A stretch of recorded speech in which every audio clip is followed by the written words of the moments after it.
Bon bah du coup il y a du nouveau pour cette machine là. On va revenir sur le chipset qui est ici juste après, mais avant toute chose, bah, on va parler de celle-ci. Celle-ci c'est la Radeon R5 345, M435 pardon. Donc une petite Radeon qui est compatible. Bon par contre la ES1000 je ne peux pas la détecter, hein. Je ne peux pas installer le pilote. C'est pas compatible pour cette version de Windows en fait. Et d'ailleurs, on n'a pas changé de Windows de processeur, c'est toujours les deux Xeon 5120 avec 4 Go de RAM pour le coup. Et nous sommes sur Familial Premium. Désolé, j'ai pas trouvé professionnel, mais j'envisageais déjà de base d'installer XP pour la ES1000 et je vais vous expliquer pourquoi. C'est mieux une fois que c'est coupé quand même ce Dell. Donc au final, le ES1000, le petit chipset que vous voyez là avec sa petite vidéo RAM juste ici là, et ben c'est de la technologie Rage 6. Donc c'est un vieux chipset juste pour les vidéos.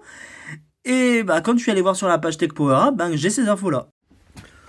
Donc en gros, voici ce que c'est. C'est une vieille technologie de chipset Radeon. Donc à l'époque de DirectX 6. Et DirectX 6, bah c'est Windows XP. Donc du coup, peut-être encore Windows Vista encore à la rigueur. Bon, il me dit que bon, on peut pas faire du gaming avec.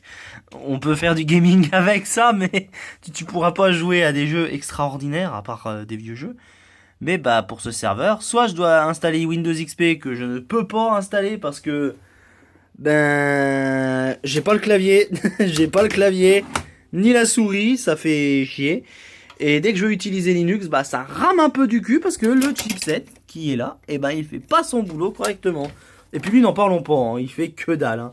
Il est juste là pour faire le boulot d'arrière-plan en fait. Parce que comme vous voyez, ben, j'ai pas de prise de sortie. Voilà, voilà. Donc pour le coup, il faut que j'envisage d'acheter une carte graphique de ce style, donc c'est-à-dire du PCI X4 si je me trompe pas.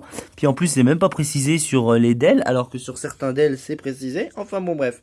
Il faut que je trouve à peu près la même carte graphique, bon que ça soit Radeon Nvidia, je m'en fous un peu, mais pour essayer la bestiole, pour voir si je peux en faire un petit PC au final, parce que ça serait bien sympa que ce PC avec double Xeon reparte à la poubelle au final. Bon après il partira pas à la poubelle, hein, rassurez-vous. Je pense que des gens seraient même capables de me la récupérer.